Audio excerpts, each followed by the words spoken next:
Good afternoon, and thank you for joining us for our weekly update. I'm pleased, as always, to be joined by Dr. Lawrence Lowe, our Medical Officer of Health here in the region of Peel, Division Chief Nigel Robinson from Mississauga Fire and Emergency Services, and Sam Rogers, our Director of Enforcement.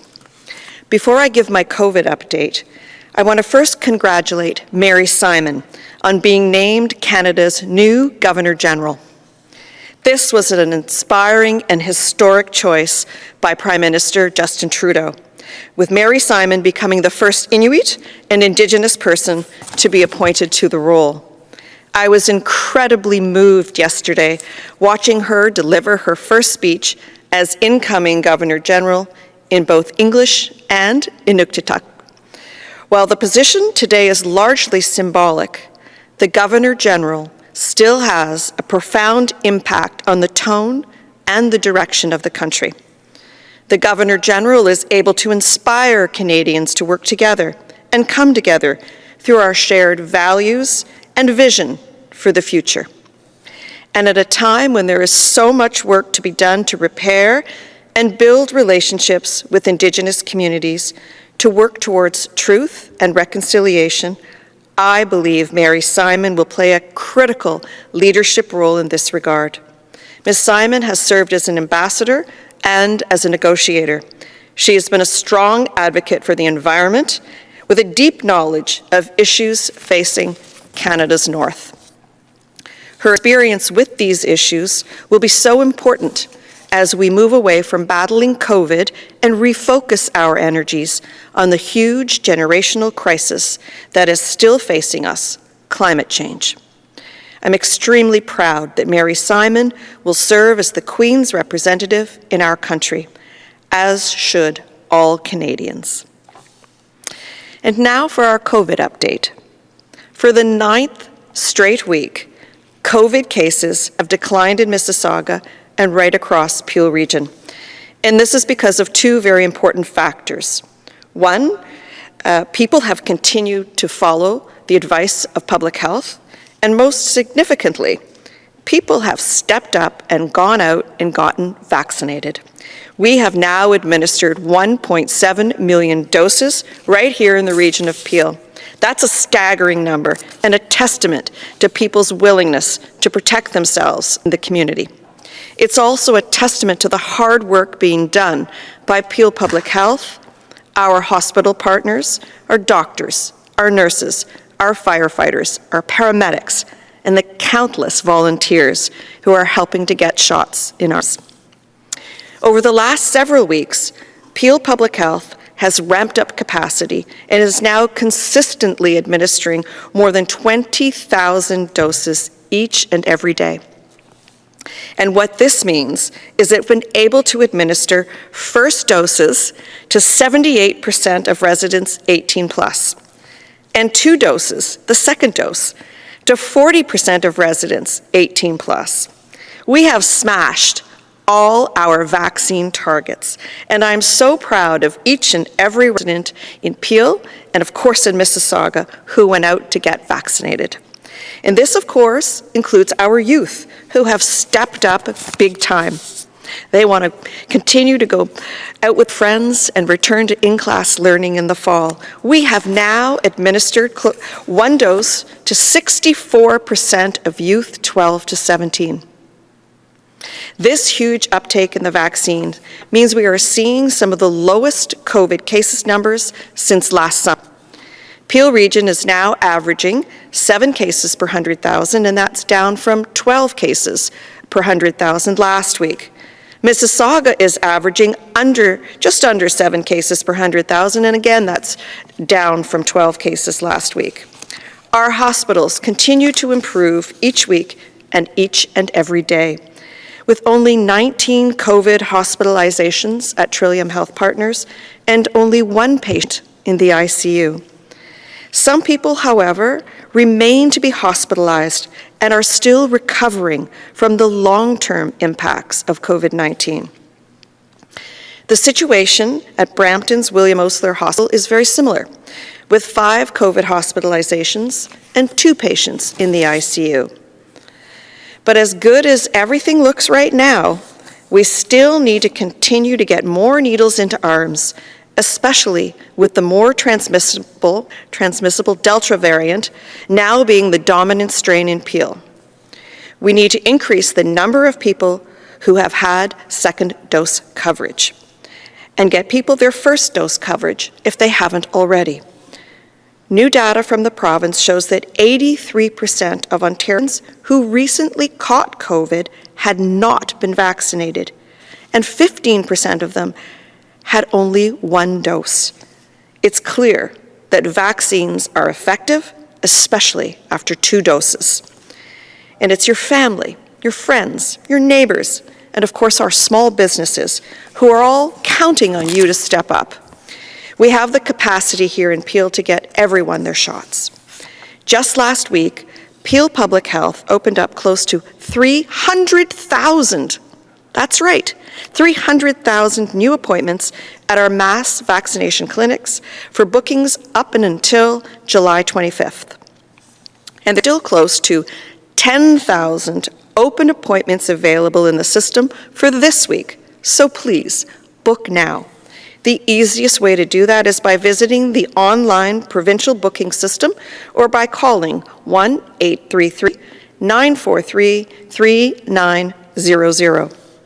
We've also had several pop-up clinics running over this next week here in Mississauga. The MAC, Islamic Centre of Ontario, they are hosting a pop-up clinic at 2550 Dunwin Drive. It's a running pop-up starting today until July 14th and is offering both first and second doses. To book an appointment, visit peelregion.ca/COVID-19 vaccine. Another pop-up clinic is being held tomorrow at Mississauga Secondary School at 550 Courtney Park Drive West for first and second doses for youth and first doses for residents 18+. You can book an appointment by visiting peelregion.ca/COVID-19 vaccine. Again, we have lots and lots of appointments available. No excuses.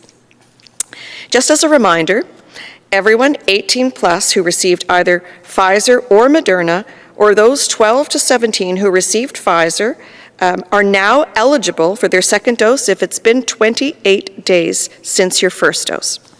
If you received AstraZeneca as your first dose 8 weeks ago or longer, you are also eligible for a second dose of Pfizer or Moderna. And remember that regardless of which of the vaccines you receive the first time around, you can get either Pfizer or Moderna as your second dose. Both are mRNA vaccines and are biologically identical in their mechanisms and thus interchangeable.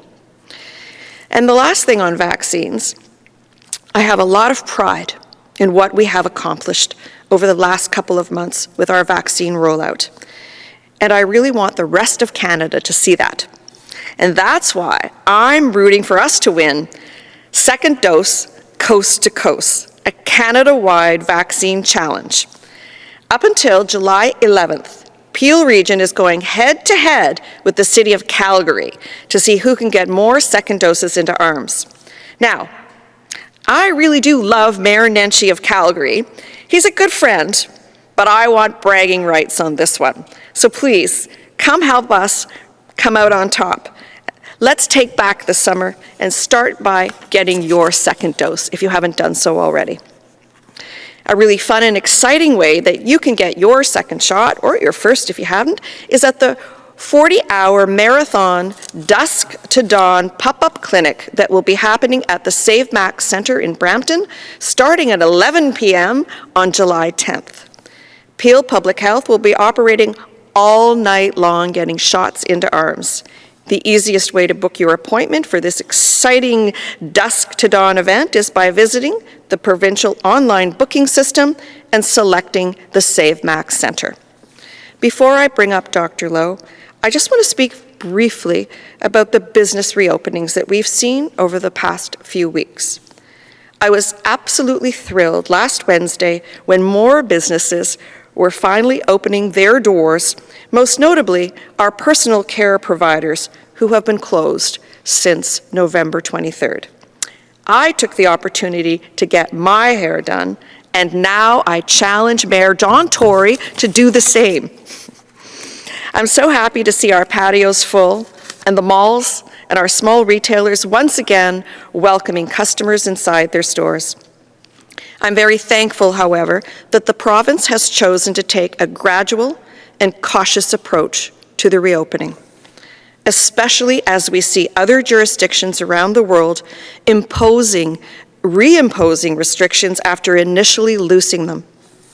We have come so far, and rushing this too quickly into the next step of the province's reopening plan could put all the gains that we have made to date at risk. The first two steps of the reopening were largely focused on outdoor activities, while step 3 focuses on large outdoor events and indoor activities, which we all know are significantly higher risk. So I ask the province to continue its cautious approach. Let's make sure we never have a lockdown again. I am, however, urging the province to provide clarity on exactly what the rules and regulations will be in step 3 of the reopening and onward. Right now, residents and business owners don't have information on gathering limits for large outdoor events, concerts, or arts and culture events. Our businesses, partners, teams, individuals, artists, and venue operators are all eager to know the rules and guidelines well ahead of step 3 in order to properly prepare. They need to stock up. They need to recall and train staff and order inventory and, of course, book venues. So again, along with all the GTHA mayors, I'm urging the Government of Ontario to provide Ontarians with the concrete guidelines that will be in step 3 of the reopening as soon as they possibly can.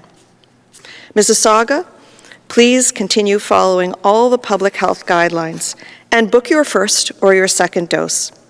And if you're hesitant about getting vaccinated, please talk to your family and your friends who have already gotten their shots, or speak to your healthcare provider.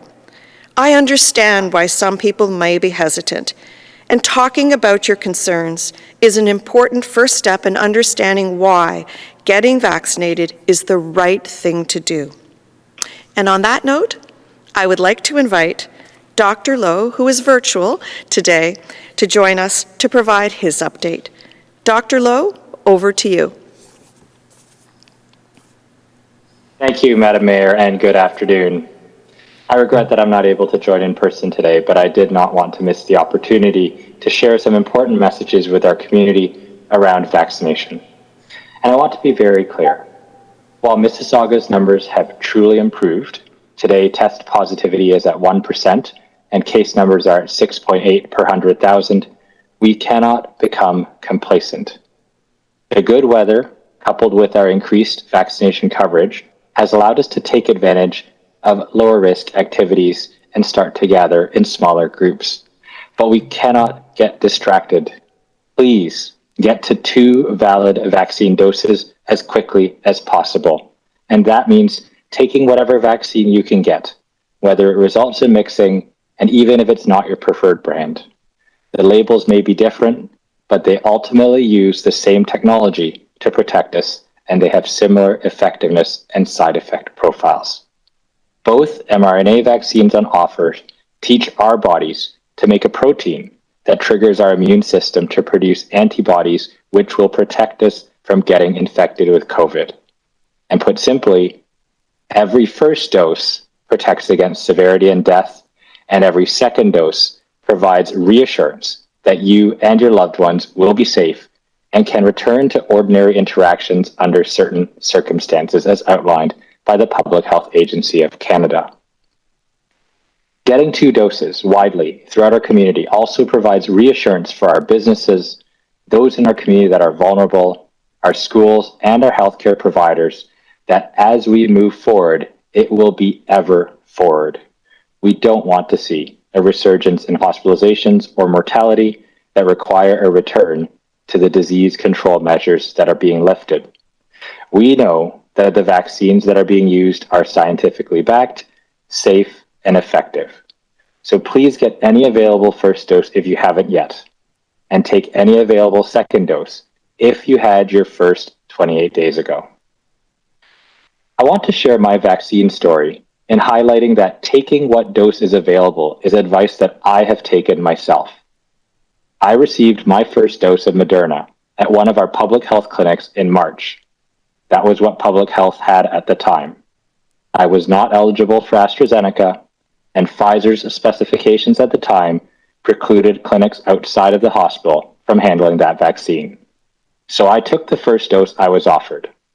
And when I became eligible, I moved my second dose up, and I got the only vaccine that was available that day.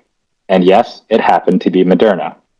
That said, having worked in vaccine safety at the federal level, I would have happily taken Pfizer that day if that was available and on offer. The point I'm making is that we all need to get to 2 valid doses as quickly as possible to stay ahead of Delta.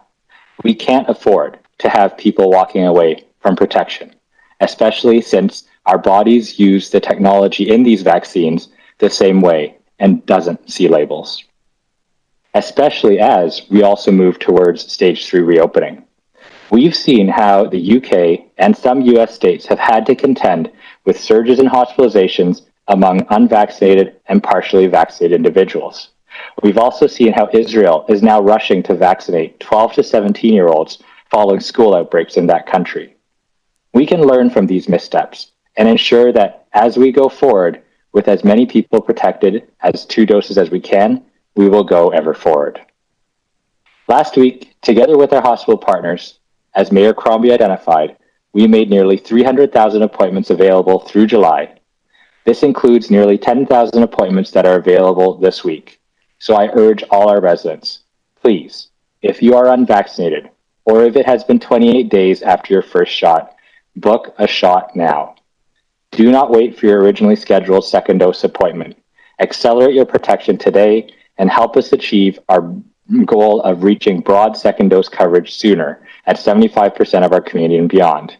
You'll be helping us out with our second dose coast to coast challenge, where we're taking on Calgary and other jurisdictions across the country. And you can join the fun festivities at our clinics, which include live music, DJs, giveaways, also culminating in an all-night dusk till dawn event this Saturday, July 10th. It's going to take all of us rolling up our sleeves to ensure that our reopening stays on track. So please visit peelregion.ca/COVID-19 vaccine to book your first dose or accelerate your second dose today if it's been 28 days since. Thank you, and I'll pass it back to Madam Mayor and Mississauga City Hall. Thank you, Dr. Lowe, and thank you as always for your update and your great advice. And now, along with Dr. Lowe, Nigel Robinson, and Sam Rogers, we're here and available for your questions. Your first question, Mayor Crombie, comes from Stella Dupuis at Radio Canada. Go ahead, Stella. Oui, bonjour. Mes questions sont pour Dr. Lowe en français. Oui, bonjour. Bien sûr. D'accord, Dr. Lowe, voilà. D'accord, merci Stella, on y va. Oui, ma première question, pourquoi est-ce important selon vous d'attendre la fin des 3 semaines pour entrer la 3e étape du déconfinement? Merci beaucoup, Stella. On va répondre premièrement en français et puis en anglais. Je pense que nous avons vu la vitesse que COVID peut se développer dans notre communauté et les choses que COVID peut faire à nos plus vulnérables. Et c'est très important de ne gaspiller pas les sacrifices de nos entreprises et de notre communauté. Nous ne voulons pas revenir au confinement. Et je pense que mon point de vue est en ligne avec le Dr. Moore à la province de suivre le plan autant que possible. In anglais, we have seen certainly how quickly COVID can grow and what COVID can do to the most vulnerable members of our community. It's important to not waste the sacrifices of our businesses. We don't want to go backwards, and we want to ensure that when our businesses open, that they stay open. So I certainly share the view of Dr. Moore at the province that ideally we should try to follow the plan as much as possible. Follow-up? Ma deuxième question, qu'est-ce que vous pensez de l'idée d'un passeport vaccinal pour empêcher une 4e vague et inciter les gens à la vaccination? Oui, encore une fois, en français et puis en anglais, je pense que ce sujet d'un passeport de vaccin est une question pour nos partenaires provinciaux. Mais selon moi et à mon avis, le plus important message est pour tous nos régions d'obtenir 2 doses de vaccin plus rapidement. De tout le monde accède rapidement à 2 doses de vaccin pour protéger notre communauté et tout le monde parce que c'est nécessaire de prendre 2 doses de vaccin pour une dose pour protéger contre la mort et l'hospitalisation. Ici, 28 jours se sont écoulés depuis votre première dose. C'est nécessaire de recevoir une deuxième dose pour être sûr, pour avoir la certitude quand nous continuons d'aller de l'avant ensemble. And so just again in English, the question around a vaccine passport, that is a question mostly for our provincial partners, which I know it is continuing to be that continues to be followed and discussed at that level. But I think the most important thing is really to highlight that all of our residents should try to access 2 doses of vaccine as quickly as possible. First dose to protect against death and hospitalization, and the second dose to have certainty and protection for for themselves, their family, and their community, and to ensure that we will continue to move forward together. Next question, please. Next question comes from Steve Picard at Mississauga. Go ahead, Steve. Welcome, Steve. Hi, Madam Mayor. The question is for the Mayor. Chief Duriapa this week was quite critical of the criminal justice system because 2 people who were charged with murder in Mississauga were also facing charges previously somewhere else. As a member of the Police Services Board, what do you think you could do to prevent this? You know, this is a very good question, and this is something that our board, Peel Regional Police Board, has been speaking a lot about, and certainly the rate at which judges release those who have been charged out on bail and the recidivist rate while out on bail. I really think in fact, this is an issue that we've spoken to Solicitor General Sylvia Jones about as well, and we need to speak to the Attorney General about as well. There must be changes made in the legislation. We agree. Thank you. Follow. Question for Dr. Lowe. Go ahead, Steve. Hi. And the question is, what do you have to say to parents who are going to be sending children under the age of 12 back to school in September without the protection of the vaccine? Yeah, thanks so much for the question, Steve. I can certainly say that, sharing that same situation myself, I am hopeful, of course, that some of the data around children under the age of 12, the trials that are currently being conducted, will be made available. We do know that schools, with the measures that were put in place around cohorting, distancing, masking, all those other pieces, those still are tools that can be used to keep that age group and safe with a return. It is also hoped, of course, Steve, that as we head towards the fall, the more adults that have 2-dose coverage through the community, we will be able to see significant decreases in transmission levels and a decoupling of the risk of cases translating into hospitals and deaths, which may also provide some additional certainty that with some, at the very least, things like masking and cohorting and measures in certain settings, at least to start the school year, if necessary, and if vaccine can't be accessed, that we will actually be able to hopefully see children in person and broader community protection around our school settings with 2-dose coverage throughout our community. So it's a very good question, and it's one that we will continue to have to monitor as the data on when vaccines for this group may become available comes to light. And none of those vaccines have been approved by NACI yet for use for children under 12, so we'll be waiting for the results of that study. Your next question comes from Steve Cornwell at the Mississauga News. Go ahead, Steve. Welcome, Steve. Thank you, Mayor Crombie. Just a question, well, I've got you here. You were talking earlier on about kind of providing some clarification for businesses on what rules they may face. I was wondering about the temporary patio program the city has. I know it's set to expire at the end of this year, but might be kind of tough to get that horse kind of back in the barn for businesses that are used to having kind of sidewalk patios. Do you have any thoughts, or what would be your opinion on kind of making it a permanent program in the city? Well, my thought is that I'd be supportive of it very much. I've been enjoying the patios myself. I know they've been a boom to business, a lifeline to business for our restaurants, and I know that our residents have been enjoying them as well. And as you say, I think it would be tough to put that horse back in the barn. So I look forward to an extension of that program. Thanks. My follow-up's actually for Dr. Lowe. Sure. I just wanted to ask about this kind of last quarter of the Peel population, 18 plus. This seems to have been somewhat hesitant to this point to get vaccinated.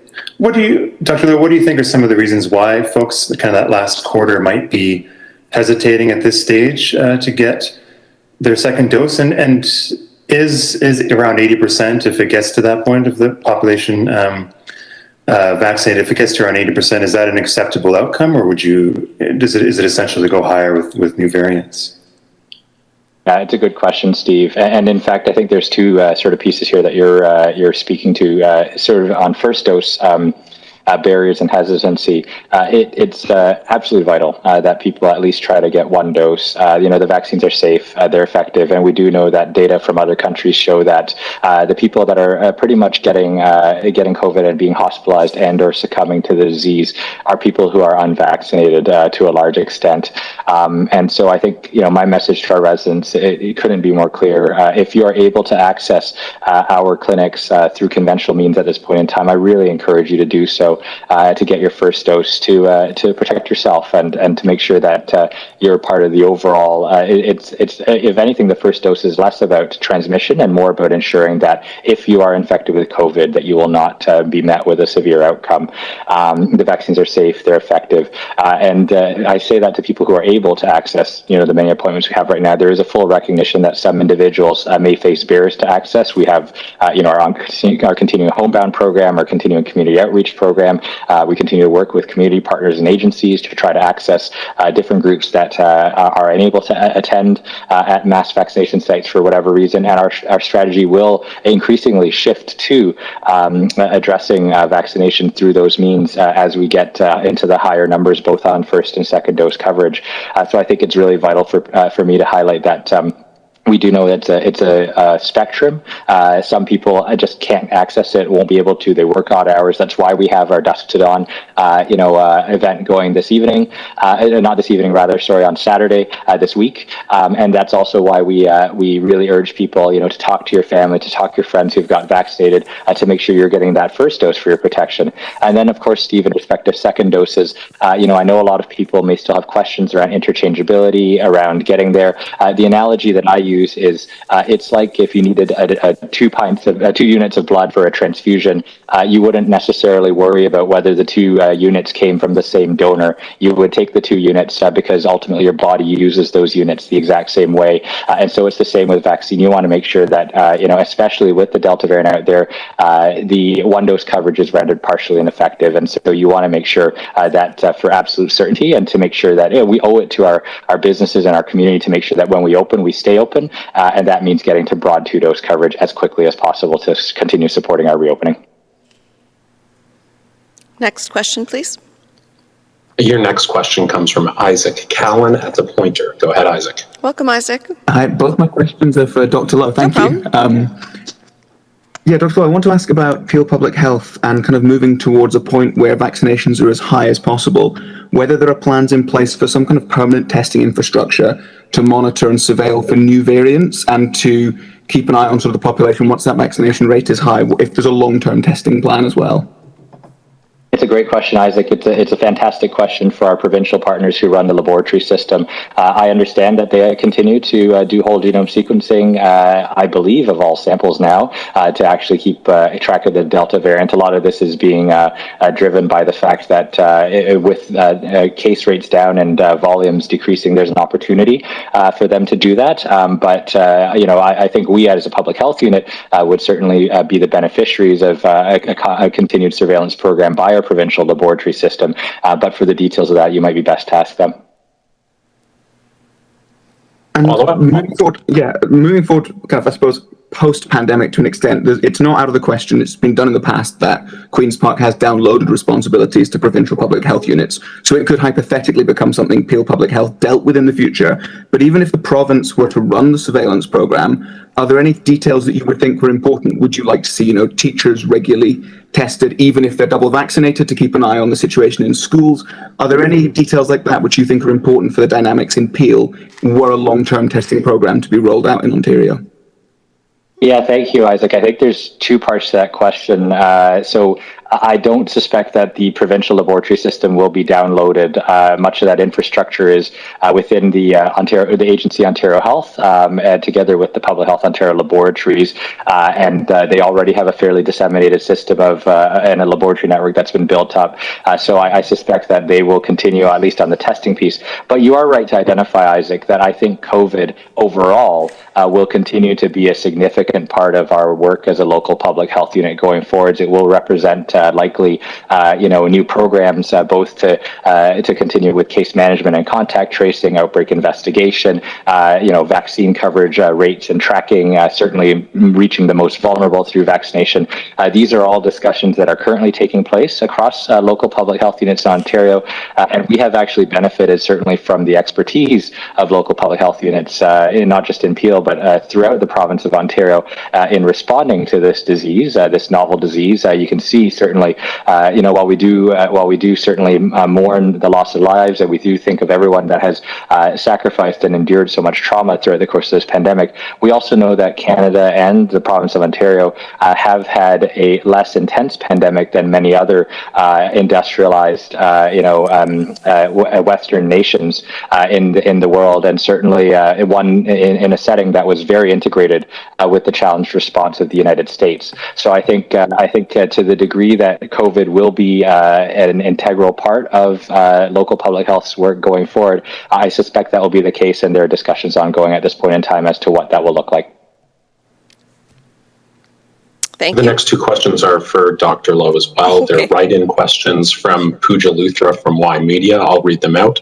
The first question is, how many cases of the Delta variant have been detected in Peel region, and are there any hospitalized cases of that? Thanks very much for the question, Daniel. I believe we have around 500 or so cases that have been detected in total. I have to go back and verify that specific number. I'd ask Pooja to connect with our communications specialists. It is important to note that the Delta variant is now our predominant strain. I think it accounts for over 70% of the samples that are testing positive in the region of Peel. And I appreciate the question around hospitalizations. Almost everyone who is now being hospitalized or in the intensive care unit is an individual who is either unvaccinated or partially vaccinated and likely sickened with the Delta variant, given that it is the predominant strain in our community, which is a good time for me to remind everyone that it is a 2-dose deal. Make sure you get your first dose to reduce mortality and hospitalization risk, and then your second dose to give us all certainty that we can bring down transmission and hopefully continue moving forward on reopening. The follow-up question is, what is your opinion on Mayor Patrick Brown's plea to move into step 3 of the reopening ahead of schedule? Do you think we are ready for this? I understand where Mayor Brown is coming from. I think to the extent that we are trying to balance all of the other considerations, the well-being, mental health, etc., it is important to note that we are still not fully 2 weeks yet from entering step 2. And so if we are going to see any rise in cases or any increase in cases, it would be over through this weekend and into early next week. I think the other thing that I mentioned this at my press conference with Mayor Brown, that every day that we reopen sooner, we are essentially leaving 200 to 250,000 doses of coverage, or at least giving back a bit of a lead on the Delta variant in respect of 200 to 250,000 doses of coverage province-wide as identified by the science table, because that's about how many vaccines we're doing right now. So I think it's absolutely vital, that to the extent possible, I know that people are tired, I know that people want to get forward, but we may need to it's a case of moving slow to move fast, so that the next time when we move to step 3 and then move to further reopening and hopefully the lifting of all measures that is being done in other jurisdictions, that's the last time that we have to do so. Final question for the day comes from Khaled Salama at My Second Home TV. Go ahead, Khaled. Thank you, Daniel. Mayor, you look great. Great haircut. Thank you, Khalid. Thank you. Yes, we challenged Mayor Tory to do the same. I wish I could see him tomorrow. Anyhow, thank you so much. Would you have any revised procedures for My Way riders with the coming reopening stage? Yes, I'm hopeful that our My Way riders on our My Way buses continue to have confidence in riding on the public transit system. They should always wear masks and follow the health guidelines as always. Keep their safe 6-foot 2-meter distance where they can. As you know, we are ramping up our service because our essential workers need to get to work, and more people each and every day are continuing to return to riding public transit. For a little while, we were only at about 40% ridership, but I am pleased to see that it is increasing. Thank you so much. And my follow-up for Dr. Lowe, please. Certainly. With the reopening of the new aqua park in Brampton, are there any specific precautions to follow while having fun in the workplace, especially, Doctor, with the variants and workplaces? Do you recommend any? Yeah, thanks, Khaled. It's a great question, and it doesn't apply necessarily just to the water park in Brampton, but really there are a lot of places in our community that have started to open up, and I think it's absolutely vital for people to continue to make sure they are getting to 2-dose vaccination. I think that is the first and foremost, and that's the basis for all the other pieces. And then the rest of the precautions still stay in place for the time being, so distancing where you can with people who aren't necessarily part of your home, but of course, if you are in a small group of people, a group of all of you who are fully vaccinated, the Public Health Agency of Canada suggests that you might revisit some of those measures. But it really starts with vaccination first, and then if you don't know all the vaccine status of crowds that you may find yourself in, then trying to distance, trying to absolutely continue with masking where distancing is not possible. And last but not least, Khaled, and this is something that I hope will continue long after the pandemic, making sure that if you are sick, in any way, shape, or form, please do not go. Don't visit the Brampton Water Park. Don't visit Canada's Wonderland. Don't visit other places. Stay home, get tested, get self-isolate, and get better. That concludes the press conference for today. Thank you. Thank you all for joining us.